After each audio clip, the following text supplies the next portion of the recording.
பெருங்கவிக்கோ என்றழைக்கப்படும் முதுபெரும் கவிஞர் வ.மு. சேதுராமன் உடல்நலக் குறைவால் காலமானார். அவருக்கு வயது 90.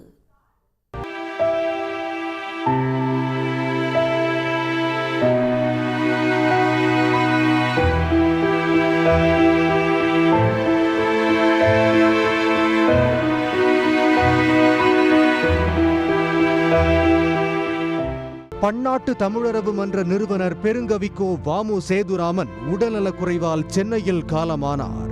ராமநாதபுரம் மாவட்டம் முதுகுளத்தூர் வட்டத்தில் உள்ள ஆண்டநாயகபுரத்தில் 1935ஆம் ஆண்டு பிறந்தவர் வ.மு. சேதுராமன்.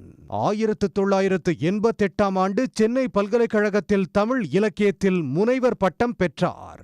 பின்னர் திருவல்லிக்கேணி முஸ்லிம் உயர்நிலைப் பள்ளியில் தமிழாசிரியராக பணியாற்றினார்.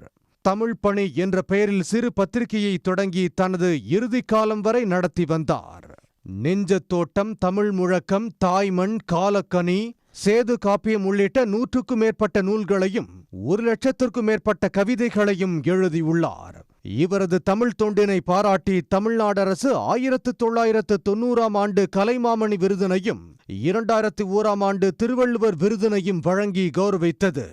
முன்னாள் முதலமைச்சர் கலைஞர், பேராசிரியர் அன்பழகன், முதலமைச்சர் மு.க. ஸ்டாலின் உள்ளிட்டோரிடம் நெருங்கிய நட்பு பாராட்டியவர்.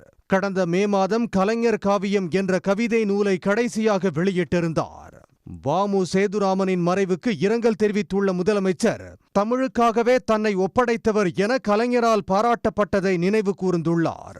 எண்ணற்ற படைப்புகளை தமிழ் உலகிற்கு அளித்த பெருங்கவிக்கோ வ.மு. சேதுராமனின் புகழ் தமிழ் உள்ளவரை போற்றப்படும் எனவும் முதலமைச்சர் மு.க. ஸ்டாலின் தனது இரங்கல் குறிப்பில் தெரிவித்துள்ளார். உடனுக்குடன் செய்திகளை தெரிந்து கொள்ள சன் நியூஸ் பெல் ஐகானை கிளிக் பண்ணுங்க.